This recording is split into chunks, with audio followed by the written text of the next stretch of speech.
I'm Barbara Ball. I'm the director here at the Windsor Public Library, and we are so lucky to have Ham Gillett here today. He is the Program Outreach Coordinator for the Greater Upper Valley Solid Waste Management District and the Outreach Coordinator for the South Windsor-Windham County Solid Waste Management District. So thank you for being here, and thank you, Ham. Thank you for asking me. It's great to be here. Hello, everybody. Hello, everybody. All of you out there in TV land, video land. I mainly want to ask, I mainly want to answer questions tonight from anybody who has any curious questions for me. I've already gotten one question which I can't answer, but as I said to Paula, I like that because I can learn something when I research what the answer is. I will talk about some things that people might be interested in and give you some updates, and then I'm going to turn it over for questions. And if you don't ask questions, I'm going to keep talking, so let that be an impetus for you to come up with some questions. Okay, I'll look right there. It says ask questions. Did anybody happen to see this article in the Valley News very recently? Oh. It's called Americans Trash 3/4 of Their Recyclables. Oh, that's very great. I'm glad that that's coming out just before my presentation. It's a rather gloomy report about how badly we as Americans do at recycling. But I have to say that I don't think that that's true for Vermont.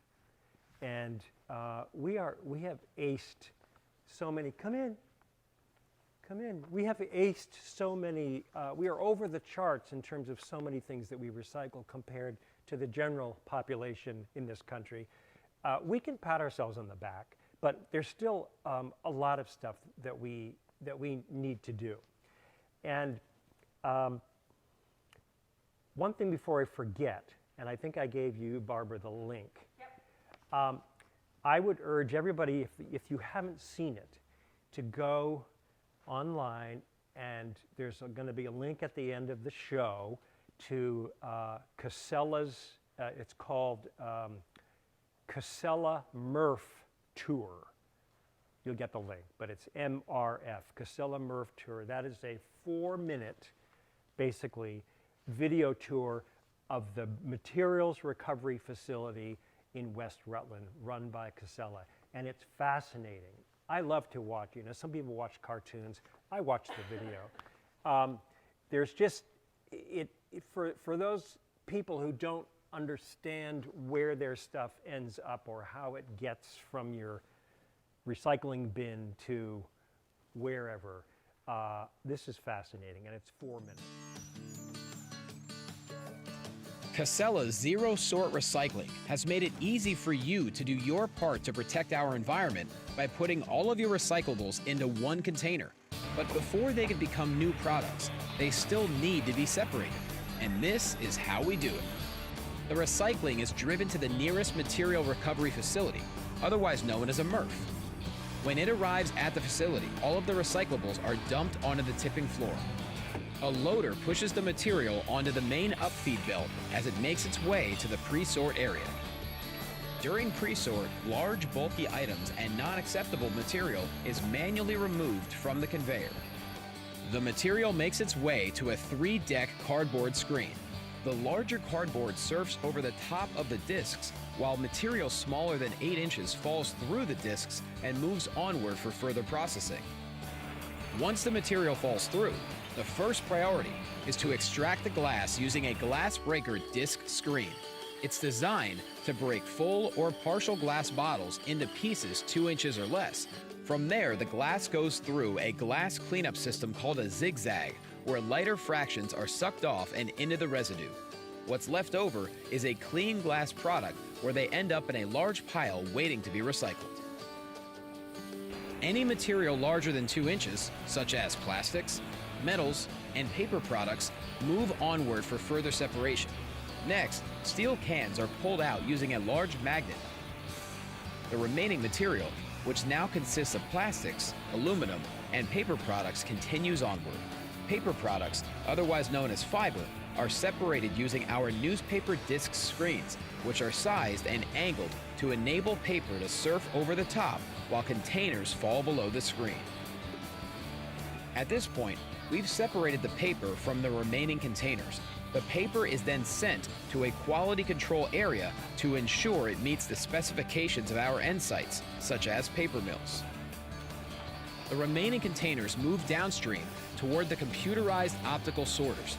Each type of plastic has its own DNA and is optically sorted by a combination of cameras, lights, and air jacks. Now it's time to sort out the aluminum. This is done using reverse magnetic polarity, also known as eddy current. The aluminum is extracted and taken to a final quality control inspection before dropping into a bunker. Now that all the various materials have been separated, it's time to make them into bales. The baler compresses the material into cubes, called bales, and straps them. Each bale weighs between 1,500 and 2,000 pounds. These bales are stored in our warehouse and are now ready to be shipped and made into new products. Most people don't realize that their recycling comes to a facility like this, where materials are sorted into commodities to be prepared for market. While much of the sorting is done mechanically, we still rely on people to ensure that the quality of the sorted product meets the standards of our end sites. Company-wide, our greatest concern is the safety of our employees. We go to great lengths to ensure that our equipment and job functions are designed to be as safe as possible. When unacceptable items such as plastic bags, clothing, ropes, and hoses are tossed into your recycling bins, they get tangled in the sorting equipment. It is a dangerous job for someone to climb into the equipment to cut away and remove tangled items. This happens every day and is very easily avoided. Other safety issues we encounter on a daily basis are scrap metals and batteries, which can pose a serious threat of fire on our trucks and in our recycling facilities. We encourage everyone to learn to recycle better so that our operation can work smoothly, people aren't put at risk, and your recyclables are put to a higher and better use. The only items that belong in your recycling bin are empty and clean cardboard, paper, plastic bottles, jugs and tubs, aluminum and steel cans, and glass bottles.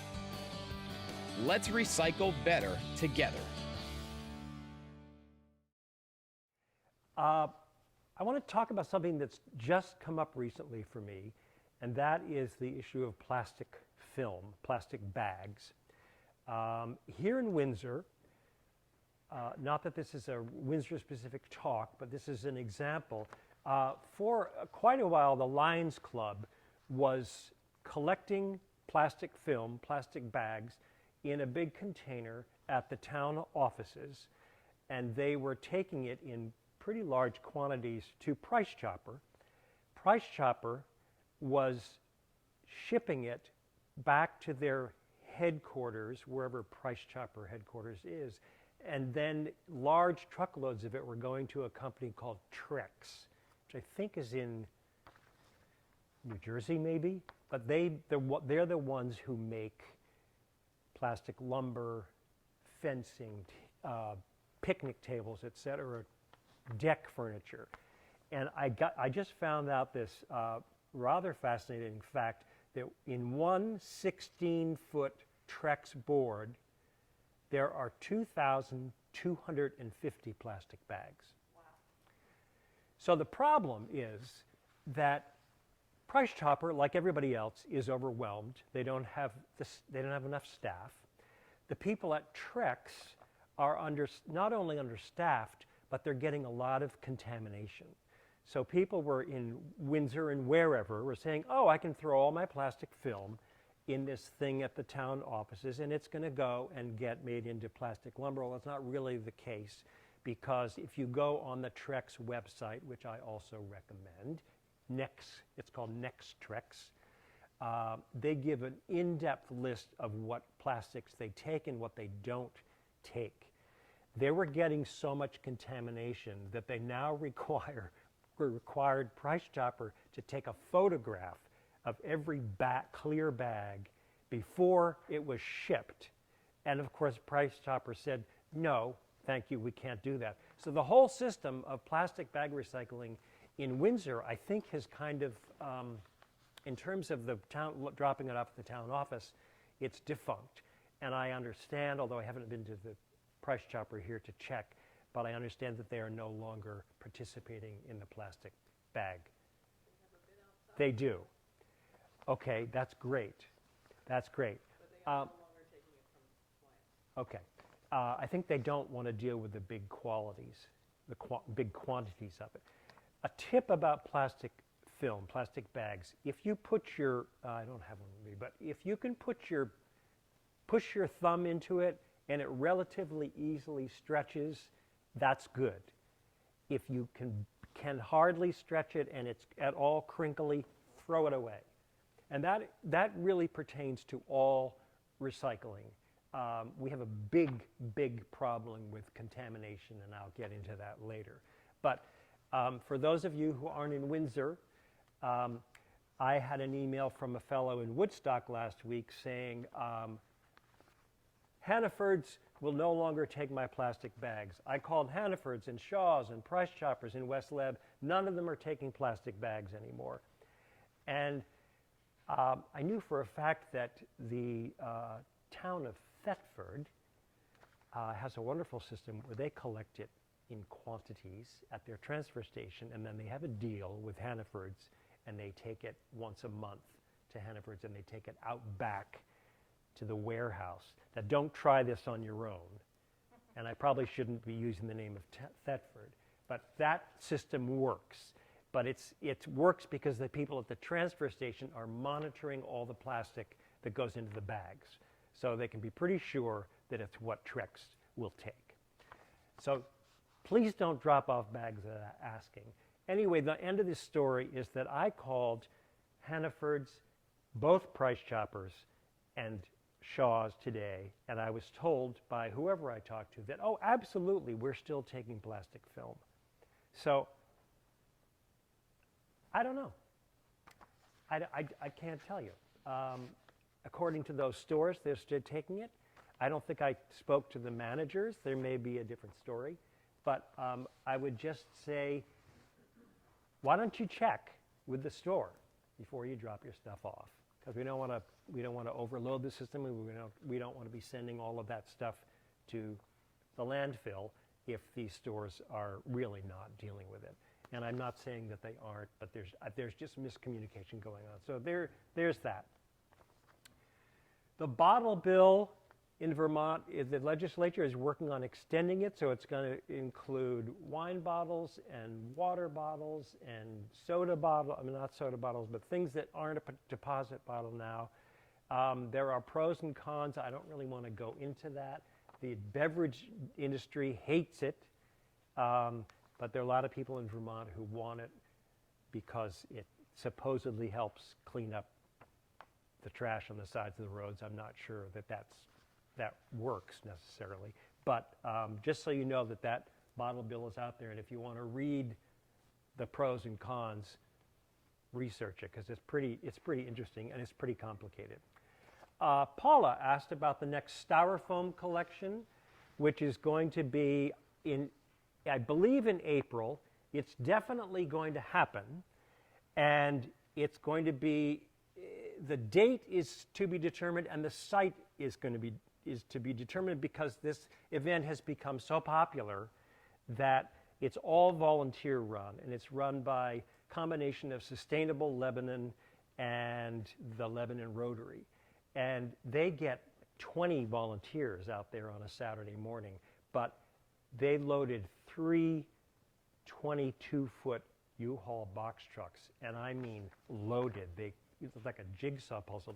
We crammed it in every nook and cranny, and it got transported to the, I'm blanking, but a blank now, Guilford, New Hampshire transfer station, where it gets densified in this really cool machine where you shove the blocks of styrofoam in, somebody's on the other end.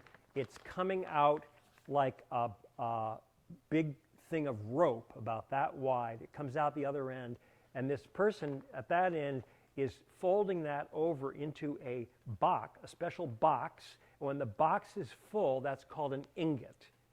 And that ingot of densified styrofoam is being put on an 18-wheeler truck. And when that truck is full, there's a company up in Canada that drives down and hauls it back up to their plant in Quebec. And it's made into architectural molding, and it's made into insulation.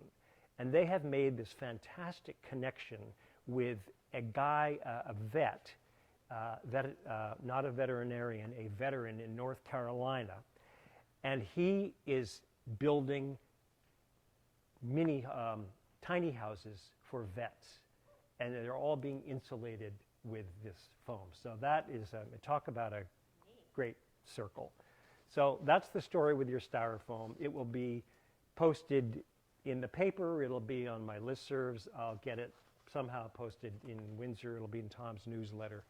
So that's happening, I believe, in April, and I'm not sure where it's going to be. Okay, moving on to special recycling.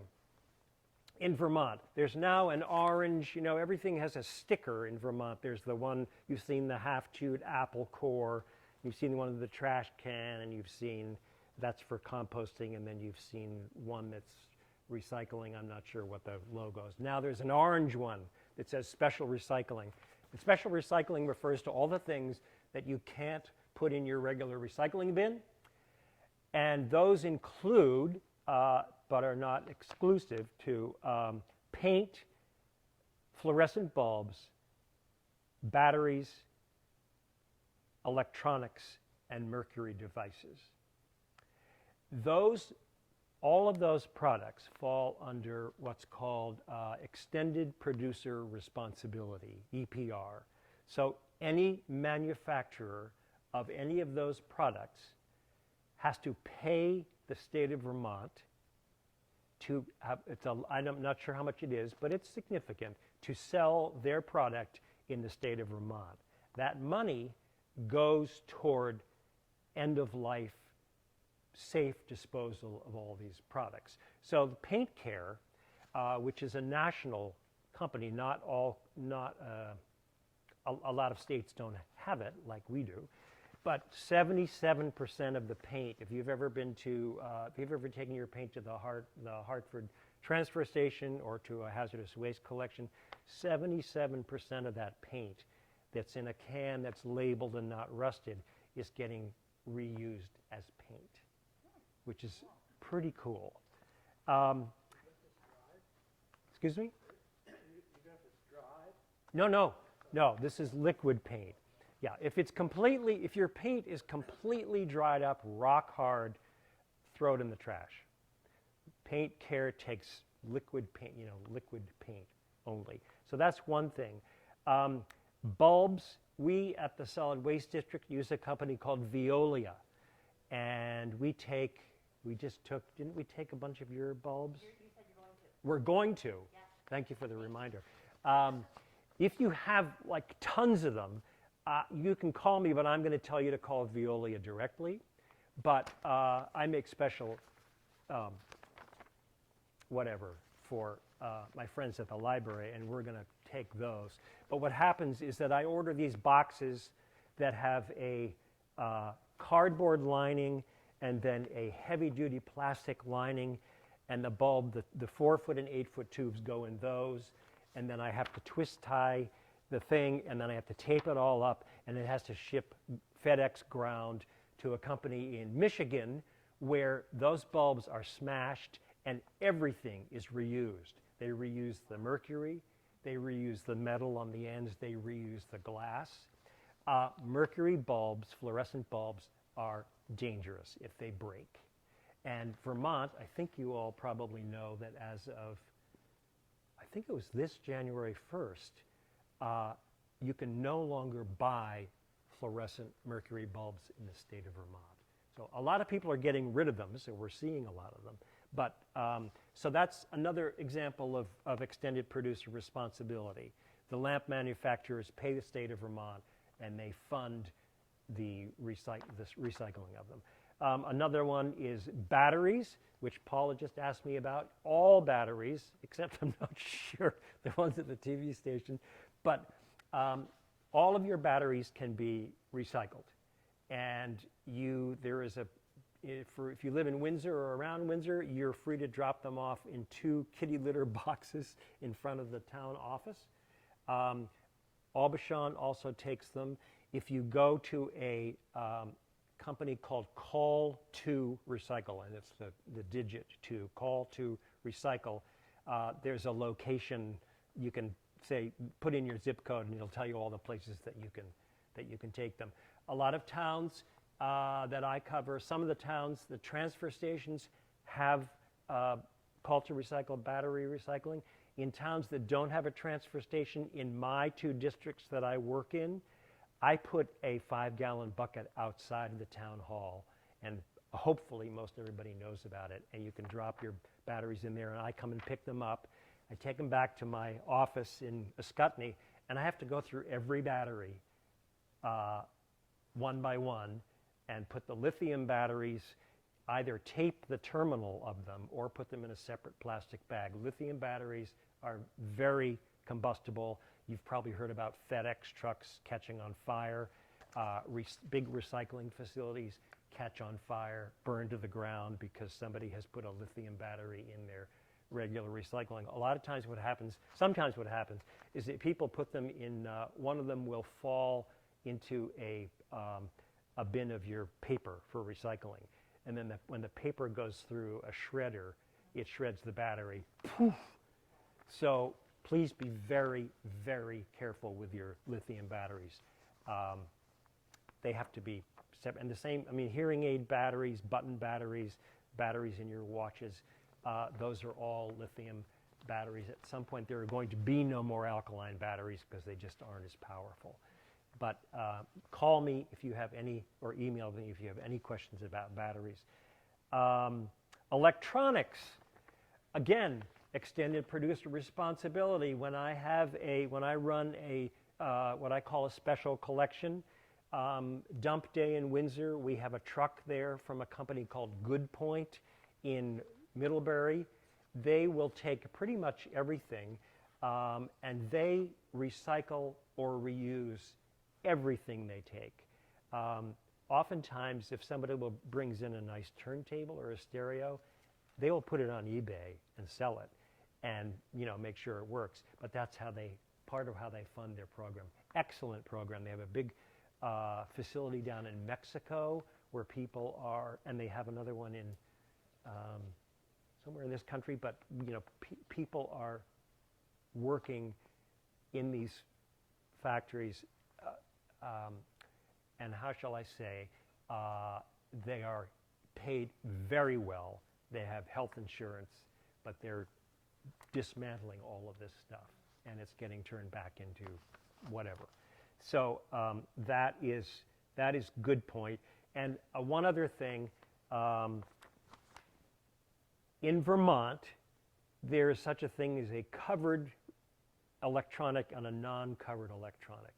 So if you were to take your electronics to the Hartford transfer station or any transfer station, for free, they have to take anything computer related, mice, keyboards, even desktop printers and TVs. Those are covered by the state of Vermont. So those are all free. If you were to take in a stereo or a toaster or a toaster oven, chances are you might pay $1 or $2 at this facility to recycle it, but it will be recycled. Okay, any questions so far? Talking a lot, really fast. Sure. Bottle caps. Ah, And product caps, like, a jar of mayonnaise that they have kind of a heavy, plastic with Yeah. no number on it. no, Just throw it away.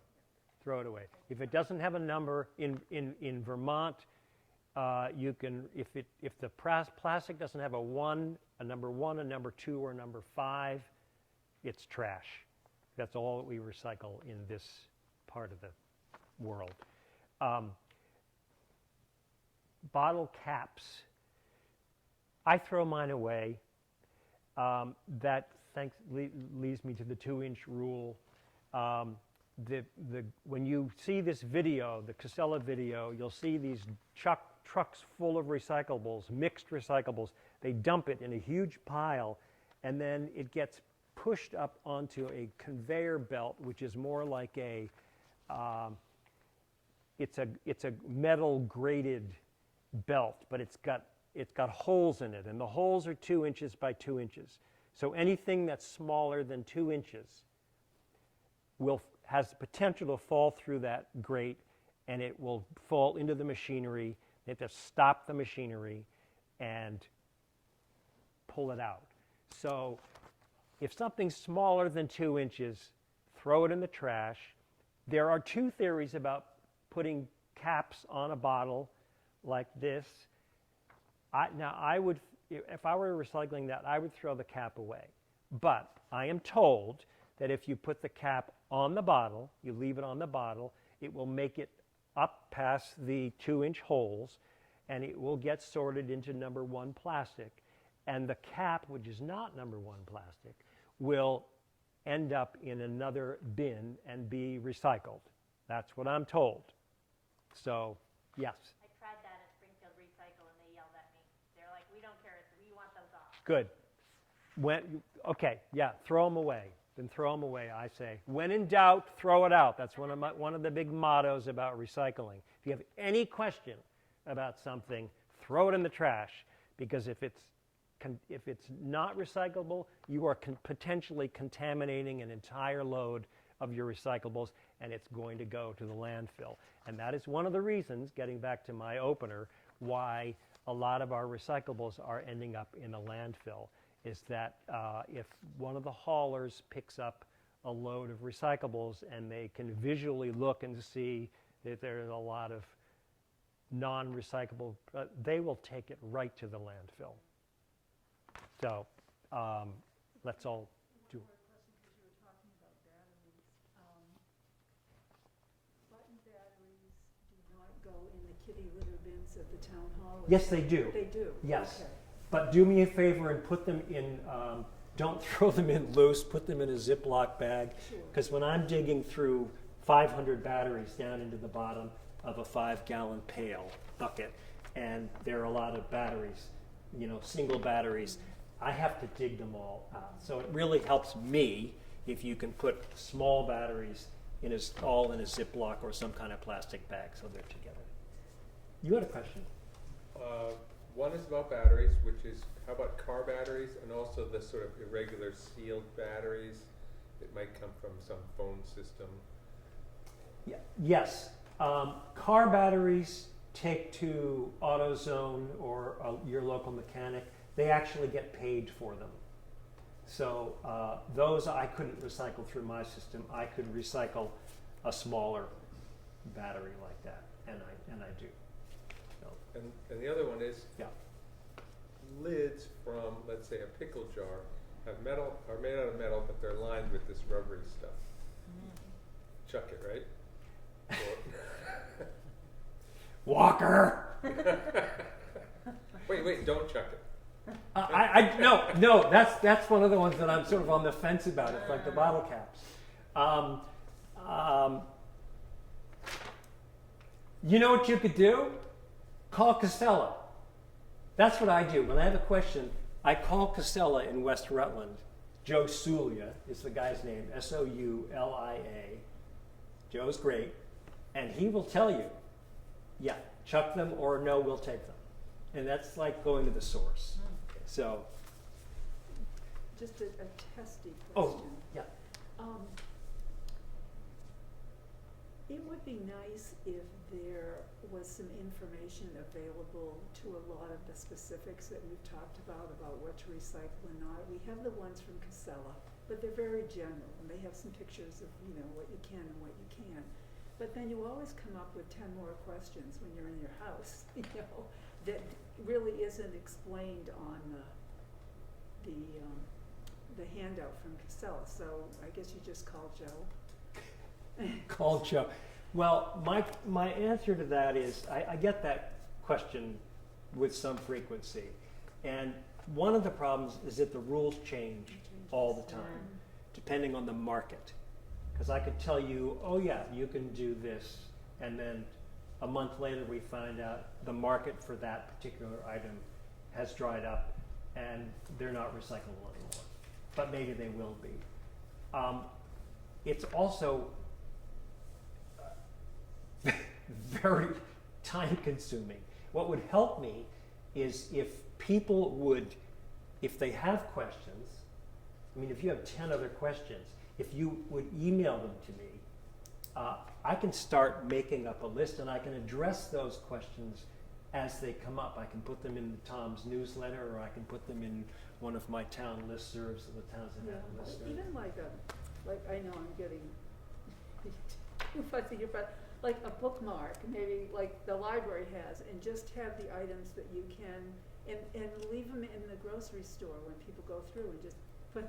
I think you and I had this conversation. We did, before. and the grocery store wouldn't do that. They for wouldn't me. do it. But it's a big, and we have had this conversation, and I've also said that it's really difficult to educate the public about this stuff. Some people, as I said, see the word recycling if I post something, and they're just like, I don't want to read about that. And the people who care about it, who are really into it, are frustrated because there are a lot of questions that you can't answer. I can make a stab at it, but I always feel like I'm going to leave something out. And how do I get that information? I mean, it'd be nice even if Casella could do it. Casella's, I refer people to Casella because that's where all of our recycling is going to end up, basically. Yeah. And Casella, I don't believe, is going to get any more into the weeds than they already do. But talk to me about that, because I'm willing to start on something. It's very time consuming because there are so many that you can do this, but you can't do that. And you can do this, but you can't do that. And don't do that. And do this. I'd be willing to help too. So, Okay. All right, you're on.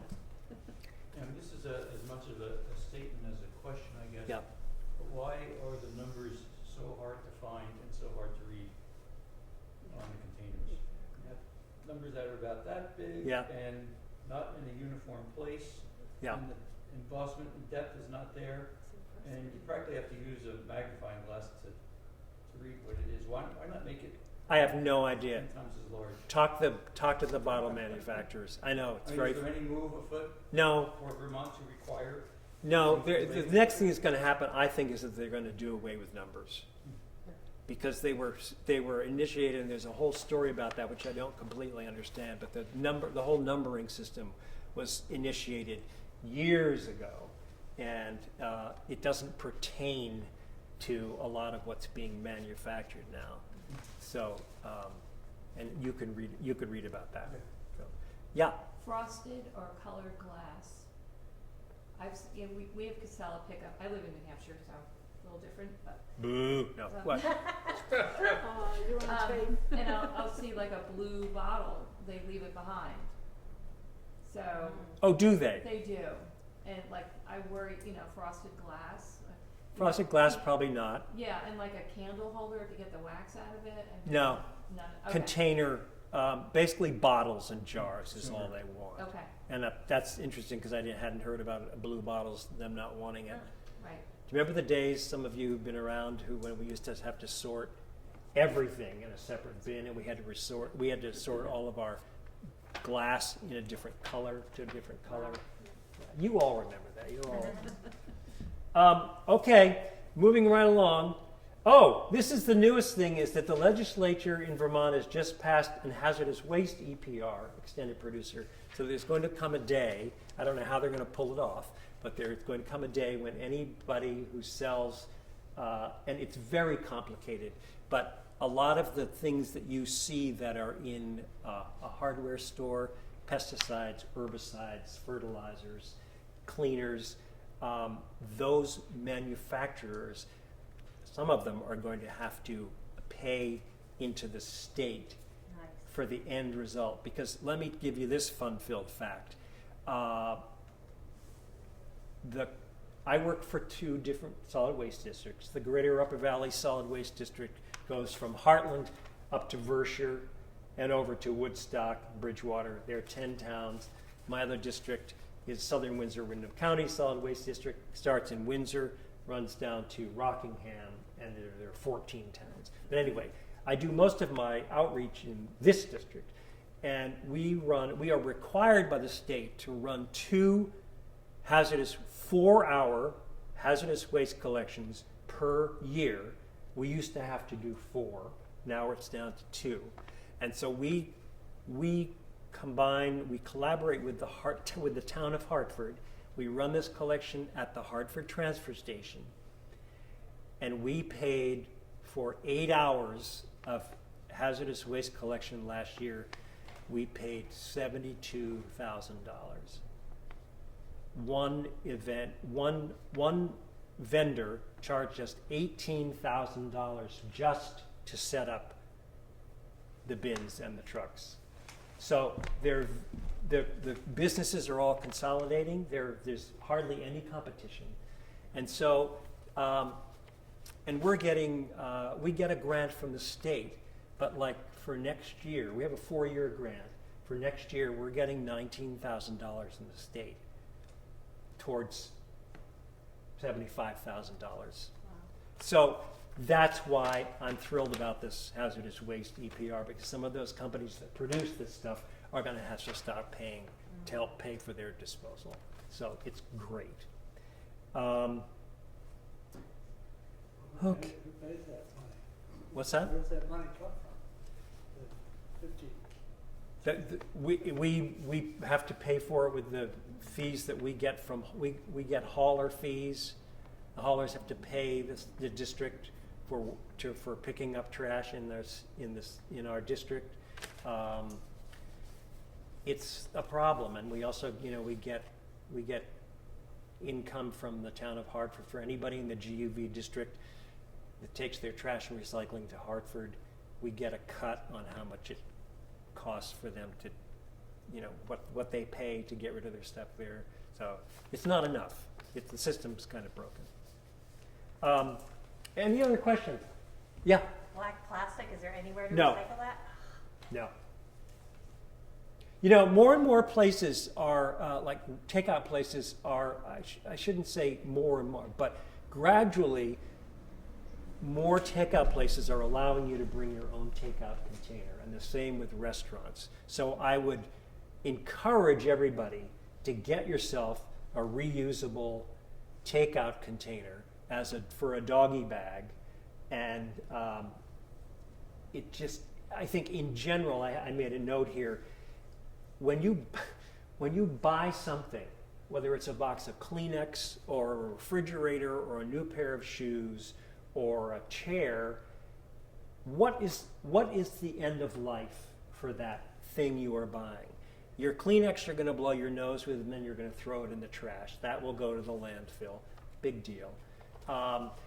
When we do dump day, or when we do dump day in Windsor twice a year, or I run 3 big trash collections in 3 towns in the Greater Upper Valley District, it's so painful to see people coming in with truckloads of stuff that's perfectly good, but they don't have time, or they don't have the inclination or the energy to find a new home for it.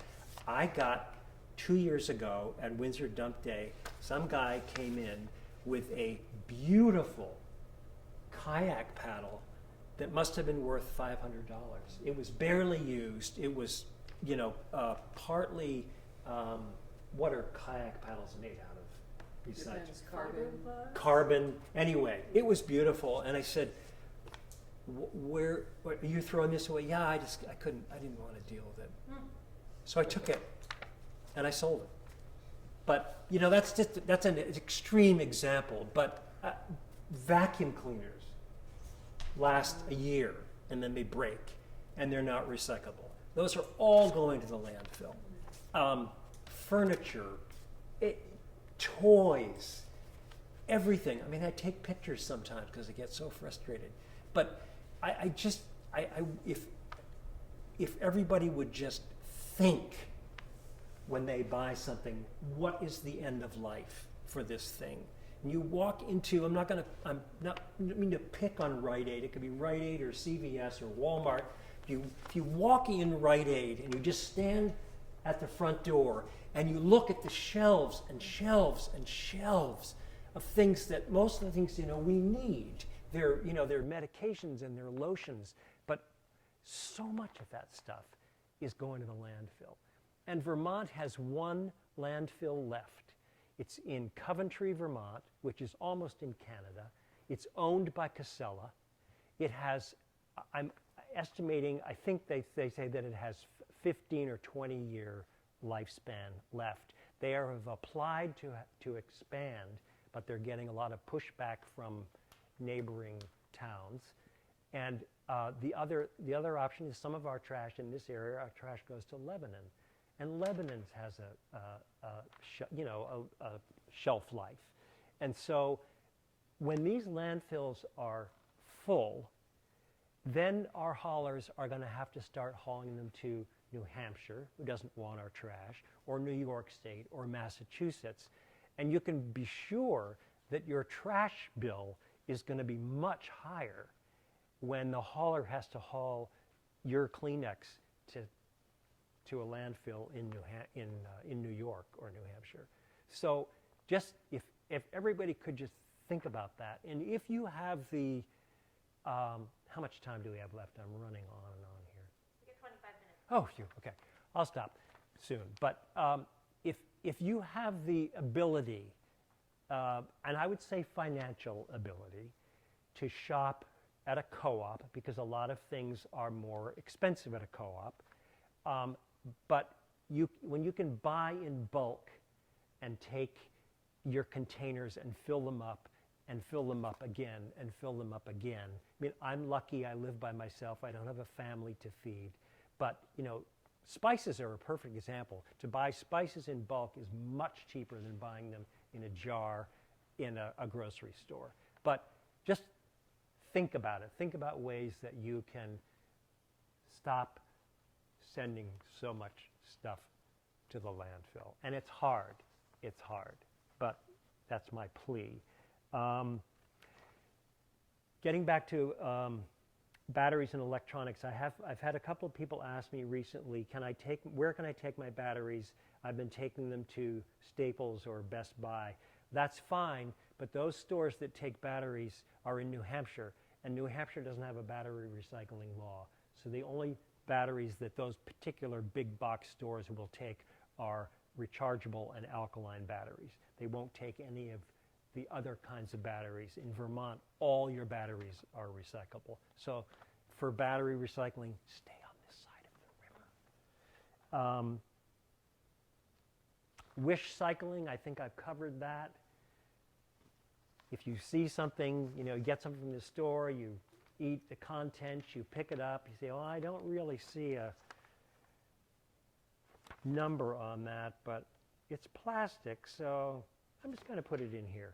Well, you may have very well just contaminated your whole load of plastic. If you don't see a number on it, crackers. I go to Mr. G's to buy crackers, and now crackers, they don't come in just a plastic bag. They come in the little plastic tray, like cookies.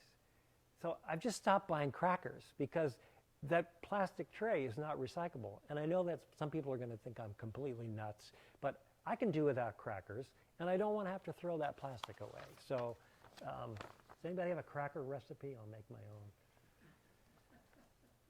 own.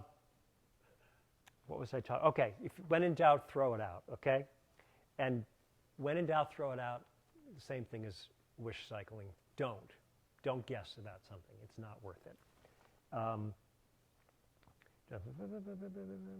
Bulk, I did that. Oh, one thing I didn't write on here, which I want to talk about. a little bit is, I'll stop for questions again. Anybody have questions? I have a random question. Light bulbs. It's really, really hard to find the warm ones.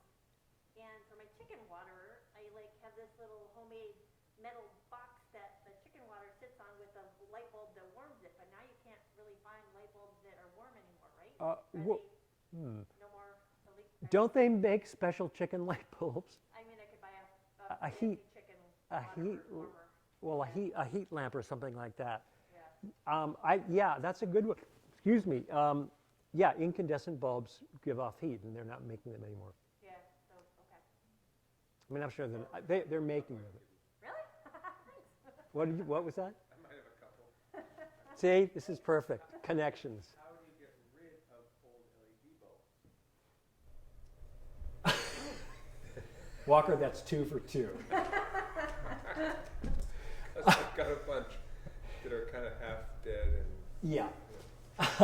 The contract, it's going to get complicated. No, it's not going to get complicated. The contract that the state of Vermont has with these bulb recycling companies like Veolia, there's another one, it's called CRT, I think. With Veolia, which I use, that contract does not cover LED bulbs. So I have to tell people to throw them away. Supposedly they don't have any mercury in them. Does Aubuchon's take them? You can ask. No, well, I don't know. I think Aubuchon might use Veolia. Ask them. Okay. 'Cause I don't know which bulb recycler Aubuchon Yeah, uses. I just think I might have brought some down there. I occasionally, if one comes in at one of my collections, I might put it in the box, but don't tell Veolia that. And don't. I've never been, they've never come after me for finding a one bulb with all my fluorescent ones. But in general, Walker, yeah. Chicken. Okay, chicken lights. Compostable. I haven't talked at all about food scraps. Compostable ware. One of my big bugaboos. I hate compostable ware. I dislike it because a lot of it is just plain greenwashing. There was the Intervale Composting Center in Burlington or wherever it is, shut down their. They stopped a year ago. They stopped accepting any compostable ware because, when you go to a takeout place and you can get a plant-based cup, clear cup. Well, people were confusing those with PET #1 plastic cups, and so they were throwing the plant-based cup into their recycling. They've just contaminated their recycling because it's not plastic. Or they've taken their PET #1 plastic thinking that it's a plant-based cup, and they've thrown it into with their compost. So they've just contaminated the compost. So it's really confusing. Some of the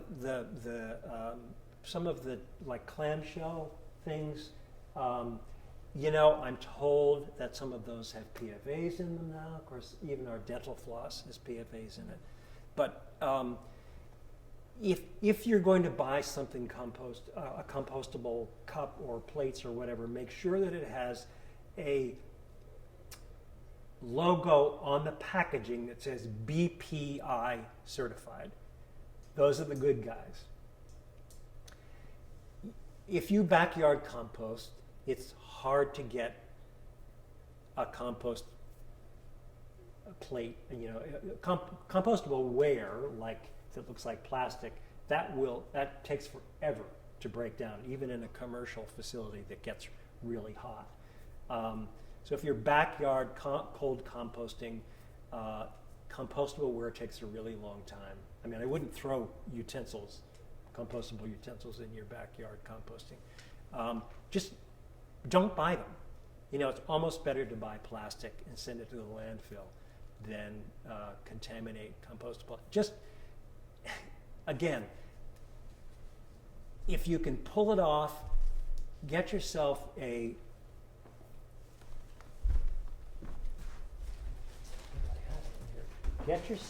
set of, yes I do. This is called to-go ware, and it's bamboo, and it's a fork, a knife, a spoon, and a pair of chopsticks, and I take it with me everywhere so that if I get takeout, I don't very often, I can say, no thank you, I don't want a plastic, I don't need a spoon. These they sell at both co-ops, so they sell them online. They're pretty darn cheap, considering they last forever, unless you lose them, which I did. Yeah, compostable ware, please avoid it as much as you can. It just get yourself a reusable whatever, take it with you, you know, pretend you're living in the 1800s. Anyway, I think I've gotten to the end of my rant. But Liz? Jeff's rubbish Yeah? removal. And I probably throw an occasional thing in, like a black plastic tray in with plastic. Mm-hmm. Who polices that and determines whether that load is acceptable? And also, there's several different types of things in the compost. Who sorts that out? Where does Jeff? What you're talking about? You're saying you started to say there's in the compost. Are you talking about recycling? The recycling. Jeff does not sort that out. I honestly can't tell you where Jeff takes his recyclables to, but wherever he takes them to, he could be taking them to the MRF in Rutland. That black plastic will get dumped in the big heap, and it'll go up the conveyor belts, and it'll shoot by, and a human being will pull that black plastic off. The other thing that I meant to say about black plastic is that the conveyor belts in the MRF are black, and a lot of this they have lasers now. They have readers that read the different objects. A laser, I think I'm talking about a laser. Anyway, it's an optical scanner. Sorry, it's an optical scanner. Can't pick up a black piece of plastic on the black conveyor belt. So that, that's going to miss it. Hopefully one of the human pickers will pick it off. But so I would say if you mistakenly throw a piece of black plastic in, chances are it's going to get sorted in the sorting facility, but it's a lot easier not to send it. I have another question. I walk frequently, and one of my routes is through the parking lot at the high school. And I bring a plastic bag with me every time I walk through there because I cannot believe the trash that's thrown around the parking lot.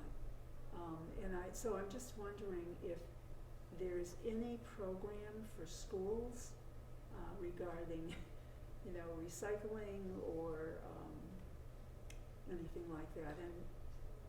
And I am the school outreach coordinator. okay, I'm talking to the right person. Well, yes, you are. And well, I'm not going to go there, but I used to do a Green Up Day presentation with Beth Carlson, who lives on Pine Street, who had her two boys were little, and we would go and talk to the kindergarten every year, and we would go out the day before and we would collect trash, and we bring it in a big plastic bag and we dumped it on a tarp in the middle of all these little kids, and we'd say, look at this. Yeah. And I would say, how many of you have ever ridden in a car or a truck when a grown-up throws something out the window? A lot of hands went up. Beth picked up 88 cigarette butts between her house and the school and had them in a big Ziploc bag, and she was passing those around.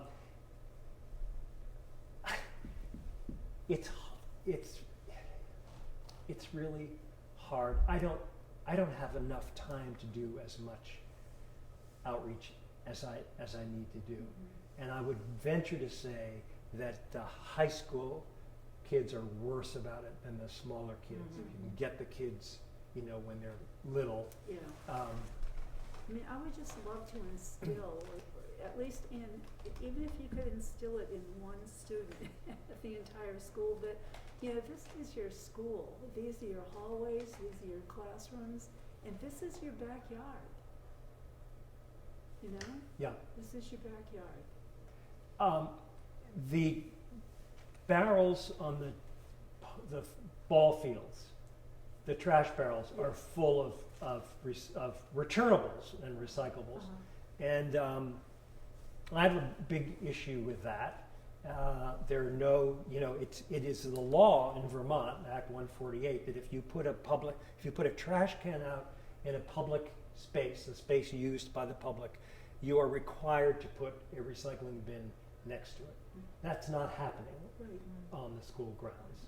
And I've talked to the school board about it, and it's... I mean, what you pick up is pretty dirty too, so I'm not sure you would want to put the half-empty aluminum cans, in You the wear gloves. recycle- You wear gloves. No, in the recycle bin, but because don't you want clean recyclables? Well, yeah, what you want is, my dream is that at a football game or a soccer game or a field hockey game, that there is a group of students who volunteer on a Saturday to stand next to the trash can and the recycling bin and say, "Oh, I'm sorry, can you put that in there? Oh, that's half full. Would you please dump it out on the ground?"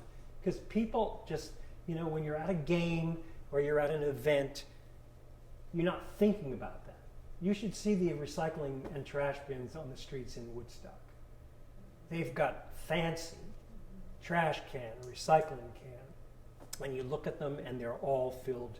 Recycling's full of trash, the trash is full of recycling, because people don't pay attention, and a lot of people just don't care, and they're on vacation. They don't want to be told, don't do that. But I get your point, and we try. I have some colleagues in different parts of the state in bigger solid waste districts who have their full-time job is to do school outreach. That's all they do, and it's great. I'm so jealous of them because they have whole programs set up, and they're in every school. Every couple of months. But I can talk to you about that. I mean, Yeah, sure, we can talk about that later. It's a big. I mean, why do the grown-ups throw their beer cans out the window on Marton Road? Because nobody ever taught them that they live in a beautiful place and respect it. I don't. Thank you. Thank you, Hannah. Thank you all for coming. Thank you. Always available for questions. Call me or email me or whatever.